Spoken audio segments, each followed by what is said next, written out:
इस टॉपिक में हम parallel in parallel out register के बारे में पढ़ेंगे, जिसको शॉर्ट में PIPO रजिस्टर भी कहते हैं। फर्स्ट पॉइंट देखते हैं, number of clocks required to enter n bit data in n flip flop. इसका मतलब ये है कि अगर कोई रजिस्टर n फ्लिप फ्लॉप से मिलकर बना हो तो उस n बिट के रजिस्टर में n bit data parallelly inter करने के लिए जो है एक क्लॉक की ज़रूरत पड़ेगी।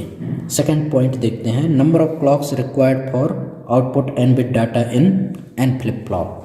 इसका मतलब ये है कि अगर कोई रजिस्टर n फ्लिप फ्लॉप से मिलकर बना हो तो उस रजिस्टर से पैरेलली डाटा आउट करने के लिए 0 क्लॉक की ज़रूरत पड़ेगी। तो ये 4 बिट का parallel in parallel out type का रजिस्टर है। इसके बारे में हम देखते हैं। 4 बिट का पैरेलल इन पैरेलल आउट जो रजिस्टर है उसमें सभी फ्लिप फ्लॉप अर्थात चारों फ्लिप फ्लॉप जो है positive edge trigger D flip flop है। हमने positive edge trigger D flip flop के लिए एक ट्रुथ टेबल बना रखा है। जब क्लॉक 0 होता है तो डी की वैल्यू भले 1 या 0 कुछ भी हो, नया आउटपुट पिछले आउटपुट के बराबर होता है। जब क्लॉक की वैल्यू 1 होती है, डी की वैल्यू 1 या 0 कुछ भी हो, नया आउटपुट पिछले आउटपुट के बराबर होता है।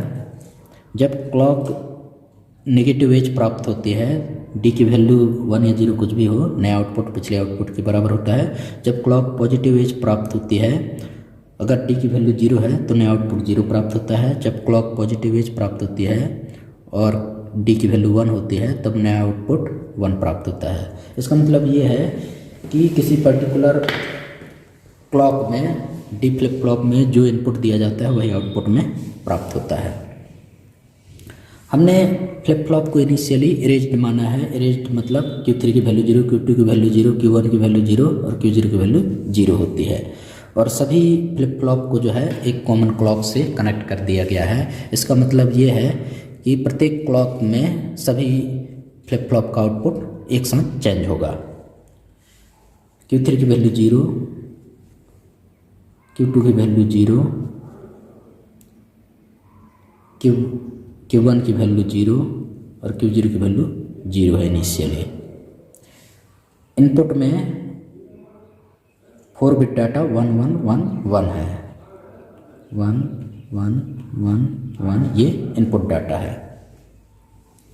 जब कोई भी क्लॉक नहीं दिया जाता तो Q3 Q2 Q1 और Q0 जो रहता है इनकी वैल्यू 0 रहती है, अर्थात रजिस्टर इरेज रहता है। अब हम एक चीज़ ध्यान देते हैं कि ये 1 इसके लिए इनपुट का काम करेगा, ये 1 इसके लिए इनपुट का काम करेगा, ये 1 इसके लिए इनपुट का काम करेगा और ये 1 इसके लिए इनपुट का काम करेगा। जब फर्स्ट पॉजिटिव एज क्लॉक जब दिया जाता है तब ये 1 यहाँ आ जाता है, ये 1 यहाँ आ जाता है और ये 1 यहाँ आ जाता है, ये 1 यहाँ आ जाता है। फर्स्ट पॉजिटिव एज क्लॉक के बाद Q3 की वैल्यू 1 प्राप्त होती है, Q2 की वैल्यू 1 प्राप्त होती है, Q1 की वैल्यू 1 प्राप्त होती है और Q0 की वैल्यू 1 प्राप्त होती है। और ये Y0 Y1 Y2 Y3 जो है ये आउटपुट के टर्मिनल है। इसमें Y0 की वैल्यू 1 है, Y1 की वैल्यू 1 है, Y2 की वैल्यू 1 है, Y3 की वैल्यू 1 है। इसका मतलब ये है कि इस 4 बिट के रजिस्टर से पैरेलली डाटा जो है इन टर्मिनलों के द्वारा बिना किसी क्लॉक दिए प्राप्त किया जा सकता है।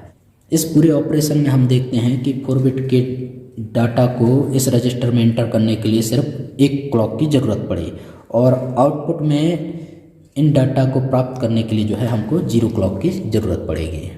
Thank you.